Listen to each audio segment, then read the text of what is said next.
My brother's girlfriend joked about picking the wrong brother, now he thinks I took his place. Some background: my brother, John, 28M, and I, 30M, are very different people. I'm a nerdy guy who enjoys Dungeons and Dragons and works from home coding websites. He's always been into sports and is one of those corporate office jobs that seem to involve a lot of golf and fancy lunches. We didn't always get along, but we're in a good place now.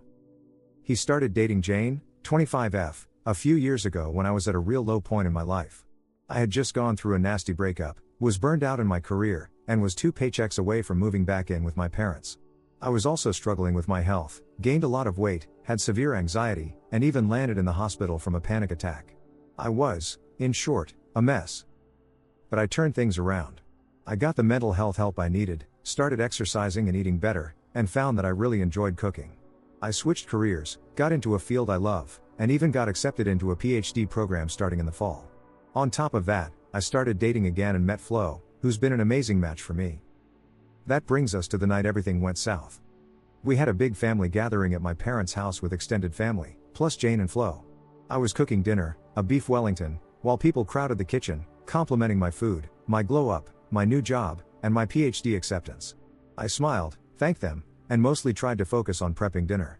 Then Jane said, "Yeah, never thought I picked the wrong brother, but I'm starting to think I might have." You could hear a pin drop. I didn't say anything, just awkwardly laughed, assuming she was making a bad joke. Jane's face immediately changed to that "oh no, I just messed up" expression. John looked pissed.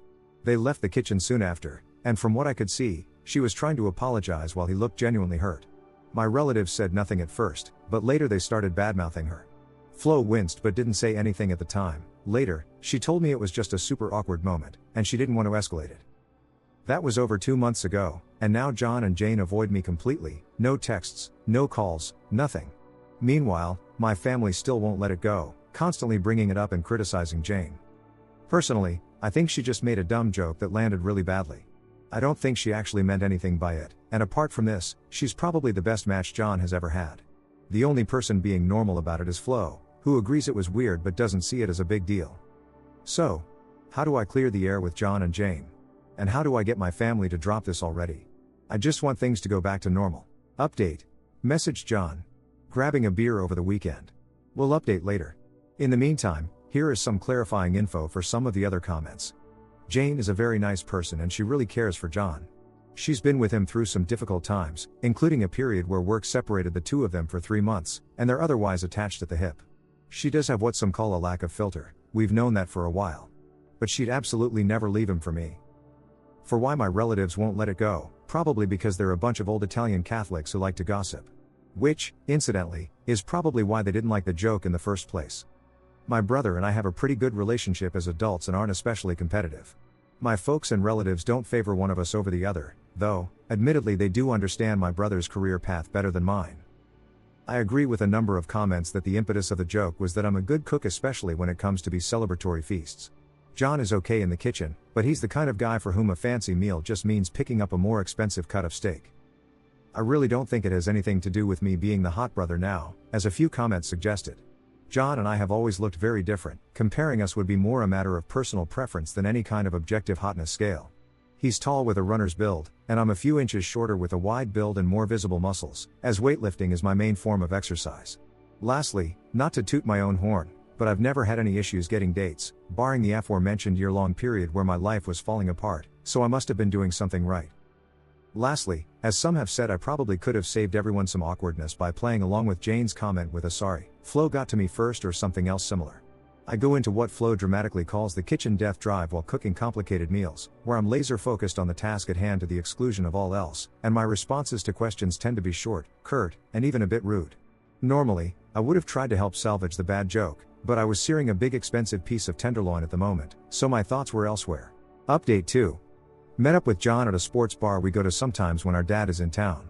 Shot the shit for a little bit before I asked him if everything was cool. He didn't really know what I was talking about at first. I had to remind him that weird thing at the family dinner, and he immediately knew what I was talking about.